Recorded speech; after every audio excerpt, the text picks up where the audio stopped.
मुख्यमंत्री विज्ञान प्रतिभा परीक्षा यानी कि MVPP एग्ज़ाम क्लास 9 का स्कॉलरशिप के लिए होता है। अगर आप 8th क्लास में हैं तो आपको नेक्स्ट ईयर ये एग्ज़ाम देना होगा, और अगर आप 9th क्लास में तो आपको इसी साल के लिए ये वीडियो काफ़ी हेल्प करने वाली है। तो पूरी वीडियो को ध्यान से अंत तक देखते रहिए।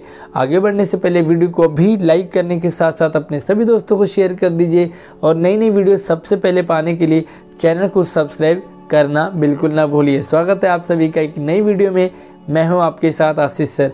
तो ये आपके पास 18-19 का यानी कि 18-19 में आपको किस तरह से पेपर आता था, चलिए देखते हैं। फिर सबसे पहले आपको ये पैटर्न पता होना चाहिए कि इस पेपर आपको पहले कैसे आता था। तो पहले आपको 50 नंबर आपको जीके यानी कि जनरल नॉलेज और 150 आपको होते थे SAT के। इस बार आपको 100 नंबर MAT यानी कि मेंटल एबिलिटी और 100 नंबर SAT यानी कि स्कॉलरशिप एप्टीट्यूड टेस्ट के होने वाले हैं। तो चलिए अगर मैं बात करूं यहाँ पर पार्ट 1 जो कि आपको 50 नंबर जीके के होने चाहिए, तो जीके भी आप यहाँ पर देख सकते हैं, बट जीके इस बार आपके पास आएगा नहीं, बट आप प्रश्न देख सकते हैं कि भाई किस तरह से आपके पास प्रश्न जीके के आते थे पहले, राइट। बट इस बार आपको डायरेक्ट जो है वो स्कॉलरशिप के होंगे। तो यहाँ पर 51 से जो भी क्वेश्चंस आपके पास होंगे वो आपको यहाँ पर हेल्प करेंगे जहाँ आपकी तैयारी के लिए, बल्कि जीके के भी आप सवाल अपने देख सकते हैं। तो चलिए जब तक 51 शुरू होता है तब तक आप अपनी इस वीडियो को लाइक कर दीजिए और फटाफट से अपने सभी दोस्तों को शेयर कर दीजिए। तो ये था आपके पास जीके जो कि 50 नंबर का आता था। अब जो इम्पोर्टेंट चीज़ है वो है यहाँ पर आपका सामान्य विज्ञान और गणित से रिलेटेड आपको यहाँ पर प्रश्न पूछे जाएंगे, सेकेंड पार्ट। तो देखते हैं सबसे पहला सवाल भाई गुरुत्व। तो गुरुत्व के अंतर्गत विरामावस्था से गिरती हुई एक वस्तु यानी कि एक वस्तु गिरी किसी ठोस सतह पर, ठोस सतह यानी कि जो बेस है उस पर सॉलिड बेस पे वो टकराती है, उछलकर वापस चलती है, तो उसका वेग ग्राफ क्या होगा। तो ग्राफ यहाँ पर बना रखा ए यानी कि फर्स्ट ऑप्शन आपका ये वाला करेक्ट है, राइट। मैंने आपको टिक भी कर रखे हैं, तो आपको साथ साथ में हिंदी और इंग्लिश आप देखिए कि लेफ्ट साइड में इंग्लिश है, राइट साइड में हिंदी है, तो दोनों की आप प्रैक्टिस कर सकते हैं। और एक गेंद विरामावस्था में स्वतंत्र रूप से गिरती है, विरामावस्था में स्वतंत्र रूप से गिर रही है, कोई स्पीड नहीं है, अपने आप गिर रही है, तो उसके द्वारा पहले, दूसरे, तीसरे और चौथे सेकंड में चली दूरी का अनुपात रेशियो क्या होगा। तो ये रहेगा 1:3:5:7 यानी कि फोर्थ ऑप्शन करेक्ट होगा। उसके बाद देखो यहाँ पर SI और CGS का मात्रक अनुपात बताना है, तो यहाँ पर आपका 10 होगा यानी कि ए ऑप्शन करेक्ट है। और मैं यहाँ पर आपको प्रश्नों का पैटर्न दिखा रहा हूँ, साथ ही आप इस प्रश्नों को सॉल्व खुद कीजिए और आपको लगेगा कि हाँ जो आंसर मैंने आपको बताया है वो आंसर आपका आ रहा है या नहीं आ रहा। अगर नहीं आ रहा तो एक बार और प्रैक्टिस कीजिए, और इजीली आप कर पा रहे हैं तो इसका मतलब आपकी स्कॉलरशिप पक्की हो जाएगी। अगर आपको टाइम लग रहा है तो थोड़ा सा टाइम जरूर दीजिए प्रश्नों को। 54 देखो, एक गोली गति करती हुई घर्षण मुक्त सतह पर रखे हुए ठोस गुटके में धंस जाती है, निम्न में से कौन संरक्षित होगा। तो कौन सा होगा, देखो अकेला संवेग यानी कि सेकंड ऑप्शन करेक्ट है। अब 55 सवाल देखो, 55वां, तो ये आप एक तरफ से सवालों को देख सकते हैं, इधर इंग्लिश हिंदी है, इधर इंग्लिश है, तो आप एक एक तरह से सवाल देखो। मैं आपको सिर्फ यहाँ पर सवाल बताऊंगा, करवाऊंगा नहीं, क्योंकि मैंने करवा दिया तो आपको एक तरह से अपना दिमाग नहीं लगाओगे। आप अपना दिमाग लगाओ, यूज़ करो, तो आपको एक पैटर्न में पता लग जाएगा प्रश्नों का, और आप तैयारी भी अपनी अच्छे से कर सकते हैं। 56 देखो, 57, एक बंदूक से गोली को छोड़ा जाता है, भाई बंदूक से गोली छोड़ी गई, बंदूक व गोली में से किसकी गतिज ऊर्जा ज़्यादा होगी। तो गोली की ज़्यादा होगी, भाई गोली स्पीड में जाएगी, तो यहाँ पर जो गोली की गतिज ऊर्जा है वो ज़्यादा होगी। और उसके बाद देखो 58, मैं कुछ प्रश्न में पढ़ूंगा नहीं, जो छोटे छोटे प्रश्न हैं उन्हें पढ़ लूँगा, लेकिन जो लंबे सवाल है उसमें आपको टाइम वेस्ट हो जाएगा वीडियो में। सिर्फ आपको पेपर दिखाया है कि पेपर किस तरह से आएगा, ताकि आप स्कॉलरशिप की तैयारी अच्छे से कर सकते हैं। और ये 60 सवाल के साथ आपका रहेगा 61। और 61 में देखो, पृथ्वी का औसत घनत्व G तथा R के संबंध में क्या होगा। तो तो यहाँ पर आपको सेकेंड ऑप्शन करेक्ट है। और मैंने आपको यहाँ पर ऑप्शन लगा करके दे रखे हैं, तो अब देखिए एक बार इसे और समझे। 62, 63। अब यहाँ पर देखो एक पनडुब्बी सोनार पल्स उत्सर्जित करती है तथा वह पानी के अंदर एक क्लिफ से टकरा करके वो 1.05 सेकेंड में वापस आ जाती है। अगर नमकीन पानी में ध्वनि की चाल यहाँ पर दे रखी है आपको 1531 किलोमीटर पर सेकेंड हो तो क्लिफ कितनी दूर स्थित है। ठीक है, तो ये आपका सेकंड ऑप्शन आपका करेक्ट है। उसके बाद देखो 64। ठीक है, तो मैं यहाँ पर आपको सॉल्व नहीं करवा रहा हूँ, आपको यहाँ पर आंसर बता रहा हूँ ताकि आप चेक कर सकते हैं और अपना सॉल्व कर सके कि आखिर जो आंसर यहाँ पर आंसर की मैं दिया है, टिक किया है, वो आंसर कैसे निकल रहा है। अगर आपको किसी भी सवाल में कोई भी डाउट रहता है तो आप मुझसे कमेंट कर सकते हैं और अपने प्रैक्टिस खुद करनी है इन प्रश्नों की, ताकि आप अपना वो कर सकते हैं इवेल्युएशन कि हाँ भाई किस तरह से पेपर आएगा, किस तरह से पेपर आता है और कितना आप उसे अटैम्प्ट कर पा रहे हो। 67, उसके बाद 68 देखो, 69 एक पत्थर 125 मीटर ऊंची मीनार से के उच्चतम बिंदु से उसके तल के पास स्थित तालाब में गिराया जाता है। तो यानी कि ऊपर से उसे गिराया गया, पत्थर गिरने के समय कितने समय बाद पानी से उसकी आवाज़ मीनार के उस उच्चतम बिंदु पर सुनाई देगी। सबसे टॉप में जो उसकी आवाज़ कब से सुनाई देगी, वह छपाक से वो गिरेगा तो आवाज़ कितनी देर में सुनाई देगा। और देखो यहाँ पर 70, 71। ठीक है, 72 देखो शून्य परिणामी बल के लिए कम से कम कितने असमान बल चाहिए। तो ये आपके लिए थर्ड ऑप्शन आपका सेकंड ऑप्शन आपका करेक्ट रहेगा, यानी कि 3 बल चाहिए समान।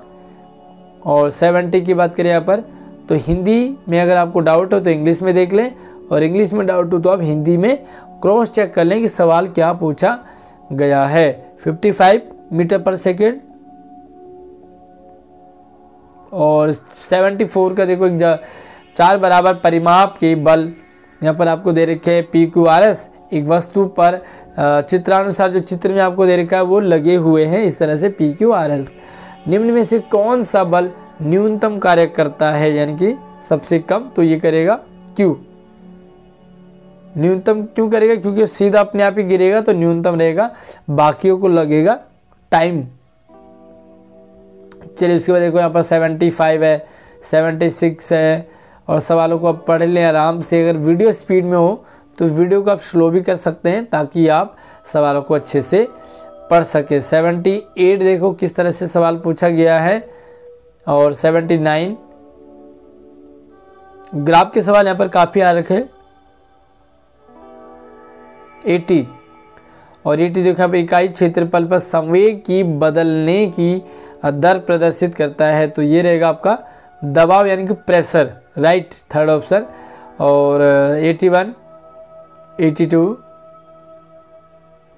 83 यदि किसी वस्तु का संवेग 20% बढ़ा दिया तो गतिज ऊर्जा क्या होगी। ठीक है, तो यहाँ पर आपको गतिज ऊर्जा बतानी क्या होगी, तो ये रहेगा आपका 44%, सेकेंड ऑप्शन। उसके बाद 84, 85, तो काफ़ी सवाल हैं यहाँ पर आपकी प्रैक्टिस के लिए। ज़्यादा सवाल यहाँ पर पूरा पेपर रखा हुआ है, तो आप ये देख सकते हैं कि भाई पेपर में किस तरह के सवाल आएंगे। और कई बार क्या होता है ना, सवाल रिपीट हो जाता है, तो ऐसी कंडीशन में अगर आपने वीडियो देखी है, इन सवालों को सॉल्व किया है, तो आपको काफ़ी हेल्प मिल जाती है और आपको लगता है कि भाई एज इट इज़ ये सवाल आपका आ गया है। गुप्त ऊष्मा की इकाई क्या है। चलिए टंगस्टन का ऊर्ध्व पावन। और उसके बाद देखो यहाँ पर जल प्रति किलोग्राम। 93 में देखो यहाँ पर तो प्लाज्मा नहीं है, तो कौन से में प्लाज्मा नहीं है, तो ये रहेगा आपका ताप दीप्त लैंप, यानी कि फोर्थ ऑप्शन डी। और उसके बाद देखो यहाँ पर 94, 95, ये सारे साइंस से रिलेटेड सवाल है। उसके बाद आपको मैथ से रिलेटेड आएंगे। 96, 97 और ये रहेगा आपके लिए 98। तो 98 में आपको कॉलम दे रखे हैं, राइट। और आपको जो है सही उत्तर का चयन करना है कि किस कॉलम में कौन सा सही है। तो ये रहेगा आपके लिए फोर्थ ऑप्शन आपका करेक्ट रहेगा। और अब आपके यहाँ पे यौगिक PQ2 का इलेक्ट्रॉनिक विन्यास नीचे दिया गया क्या है, तो ये रहेगा आपका सेकेंड ऑप्शन। उसके बाद 100 वाला 101 में देखो 360 ग्राम पानी में उपस्थित क्या रहेगा, तो फोर्थ ऑप्शन आपका करेक्ट रहेगा। उसके बाद निम्नलिखित में से किसके पास अधिकतम अणु हैं, तो ये है आपका फोर्थ ऑप्शन। और अब चलते 103, 104, 105, 106, 107, 108। सूखी बर्फ निम्नलिखित में से कौन सा प्रक्रम दिखाती है, तो ये दिखाएगी ऊर्ध्वपातन। 109, 110 का थर्ड ऑप्शन करेक्ट रहेगा। 111 का सेकेंड, 112 टिंचर ऑफ आयोडीन क्या है, तो ये आपका थर्ड ऑप्शन।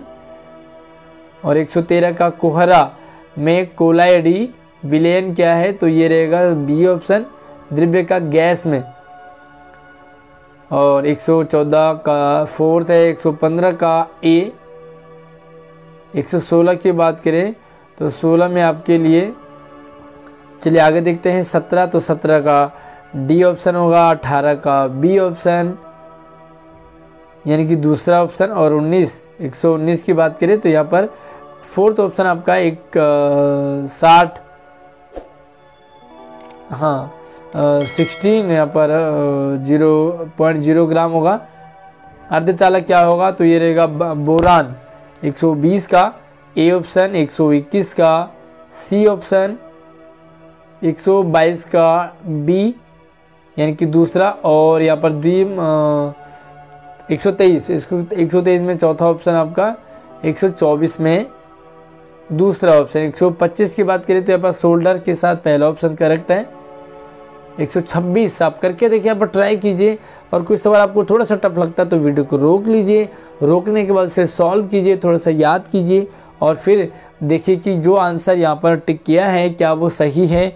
और अगर आपको उस सवाल में डाउट है यानी कि नहीं आ रहा आपका सही, तो दोबारा से उसे दोबारा से प्रैक्टिस करें तो आपका आंसर ज़रूर आ जाएगा। 127 का नाइट्रोजन सी और 128 का ए ऑप्शन करेक्ट है। 29 की बात करें तो थर्ड ऑप्शन, 130 में फोर्थ ऑप्शन, 131 का थर्ड और 132 का ए यानी कि धान, 133 का बी है, 134 का बी और 135 का ए। नग्न विजांड पाए जाते हैं तो ये रहेगा आपके लिए पाइनस में यानी कि ए ऑप्शन। मस्तिष्क ज्वर का वाहक क्या है, तो ये ए ऑप्शन करेक्ट है। 137 का क्षय रोग के लिए सी और 138 का बी। 139 का कौन सा जंतु एक जल स्थलचर प्राणी है यानी कि जल में भी रहता है और स्थल में भी रहता है, तो ये है सैलामेंडर यानी कि ये ऑप्शन करेक्ट है। और उसके बाद देखो यहाँ पर 140 का बी। 141 साथी कोशिका अवयव है, तो ये फ्लोएम का है फोर्थ ऑप्शन। 142 में थर्ड ऑप्शन है। 143 का आंत की पेशियां हैं क्या है, तो ये अनैच्छिक एवं अरेखित यानी कि फोर्थ ऑप्शन। राइबोसोम जिसके केंद्र हैं वह है प्रोटीन संश्लेषण, तो ये बी ऑप्शन आपका करेक्ट है। 145 का सी। 146 का बी ऑप्शन है। 147 का बी ऑप्शन। 148 का भी बी ऑप्शन, तो यहाँ पर सारे जो है वो बी ऑप्शन आपके करेक्ट हैं। उसके बाद 149 यानी कि 149 में जीव जिसमें पादप एवं जंतु दोनों के गुण पाए जाते हैं वह क्या है, तो वो है युगलीमा फोर्थ ऑप्शन। 50 का बी। 51 का ए ऑप्शन आपका करेक्ट रहेगा। 52 का मुहासे का कारण जीवाणु क्या है, तो ये ए ऑप्शन आपका करेक्ट है। कौन सा प्रक्रम केवल जंतुओं में पाया जाता है, सी ऑप्शन आपका करेक्ट है। 154 का ए। 155 का फोर्थ। 156 की बात करें तो यहाँ पर 1 दिसंबर विश्व एड्स दिवस मनाया जाता है। 157 चलन यानी कि गमन के लिए जल संवहन तंत्र पाया जाता है, तो ये स्टारफिश है, बी ऑप्शन। 158 का ए ऑप्शन, 159 का सी ऑप्शन कवक में। 160 की बात करें तो आपका फोर्थ ऑप्शन यानी कि फर्स्ट एवं थर्ड तीनों ठीक है, पहला और तीसरा ठीक है। उसके बाद हम बात करते हैं 61, तो 61 में आपका बी ऑप्शन आपका करेक्ट है। 62 में आपका जीवन को आश्रय देने वाला पृथ्वी का घेरा, तो ये रहेगा जीव मंडल, ठीक है, जीवन में जैव मंडल होता है ना। और 163 में भारत में मुर्गी पालन की देसी नस्ल, तो एसिल यानी कि थर्ड ऑप्शन है। 164 का डी ऑप्शन। 165 का जीवाणु यानी कि गनोरिया सूजक एक यौन रोग का कारक है, तो ये रहेगा आपके लिए थर्ड सी। 166 का डी, 167 का ए, 168 का बी। 169 की बात करें, निम्नलिखित में से कौन सा स्तनपायी अंडायुज है, तो स्तनपायी जो होते हैं जिसमें स्तन होते हैं, तो वो रहेगा आपका इकिडना यानी कि बी ऑप्शन। उसके बाद 170 निम्नलिखित में से कौन सा रोग कवक द्वारा होता है, तो ये है रिगवर्म, सी ऑप्शन। अब यहाँ से आपके पास कुछ मैथ्स के सवाल हैं, तो मैथ्स के सवाल को आप ध्यान से देखें, समझें और सॉल्व करने के बाद उत्तर को चेक करें। जैसे 171 में आपका बी ऑप्शन करेक्ट है, तो आप देखिए कि जो मान है वो 114 कैसे आ रहा है। अगर नहीं आ रहा है तो आप एक बार फिर से देखिए, और आ गया तो इसका मतलब आपकी प्रैक्टिस सही है। 72 में देखो थर्ड ऑप्शन करेक्ट है 0। 73 में फोर्थ ऑप्शन, 74 में सेकेंड ऑप्शन, 75 में थर्ड ऑप्शन, 76 में थर्ड यानी कि 2 आंसर आपका करेक्ट रहेगा। और 167 में आपका फर्स्ट ऑप्शन 128 और 178 का आपका रहेगा 2 यानी कि 24:5। 179 में आपका फोर्थ यानी कि फर्स्ट ऑप्शन आपका करेक्ट है। और 180 में आपका थर्ड यानी कि 75 डिग्री। 181 में आपका ए ऑप्शन आपका करेक्ट है 160 डिग्री। 162 में बी ऑप्शन। 163 में 7 वैल्यू बतानी है। और 184 में 184 में आपका 100 यानी कि फोर्थ ऑप्शन करेक्ट है। यदि 25 वस्तुओं का क्रय मूल्य 20 वस्तुओं के विक्रय मूल्य के समान है तो कितना लाभ होगा, तो ये रहेगा आपका 25%। 185 प्रश्न। 186 की बात करें तो आपका फोर्थ ऑप्शन आपका करेक्ट है। 187 में आपका यस फोर्थ ऑप्शन करेक्ट है 2√3। और 188 में आपका ए ऑप्शन आपका करेक्ट रहेगा। 189 में ए ऑप्शन करेक्ट है। 90 का सी और 91 का बी ऑप्शन आपका 81 आंसर। और उसके बाद देखो 92 में आपका थर्ड ऑप्शन यानी कि 13/16। 93 में आपका ए ऑप्शन यानी कि 16 आंसर आपका करेक्ट है। उसके बाद 194 में 4:3 यानी कि 3 आंसर यानी कि चौथे का 3। 195 में 0 आंसर आएगा थर्ड ऑप्शन के साथ। 196 में सेकेंड ऑप्शन करेक्ट है। 197 में बी ऑप्शन यानी कि 196 मूल्य बैग की जो कीमत है वो 196 रहेगी। और 198 में आपको एक त्रिभुज दे रखा आकृति, तो इसके अकॉर्डिंग आपका थर्ड ऑप्शन यानी कि 7 सेंटीमीटर करेक्ट आंसर रहेगा। 199 का देखें तो सेकेंड ऑप्शन। और 200 यानी कि सबसे लास्ट सवाल इस प्रश्न का वो रहेगा 60 है इसका करेक्ट आंसर है भाई। a + b + c का मान बताना, तो ये रहेगा आपका 60। तो प्यारे बच्चों ये एक पेपर है जो कि सैम्पल पेपर, इससे आपको बहुत एक आइडिया लग जाएगा। काफ़ी क्वेश्चन रिपीट होंगे तो आप इसे प्रॉपर करिए। अगर आपको वीडियो स्पीड में लगी हो तो इसे दोबारा से देखें और बड़े आराम से कॉपी पकड़ के इसे सॉल्व करेंगे ताकि आपका स्कॉलरशिप पक्का हो जाए, आपकी मेरिट बहुत अच्छी चले जाए। फिर भी कोई डाउट हो तो मुझे कमेंट कर सकते हैं इस वीडियो में। वीडियो को लाइक करने के साथ साथ शेयर कर दीजिए। नई वीडियो सबसे पहले आपके पास आए तो चैनल को सब्सक्राइब करना बिल्कुल नहीं भूलें। धन्यवाद।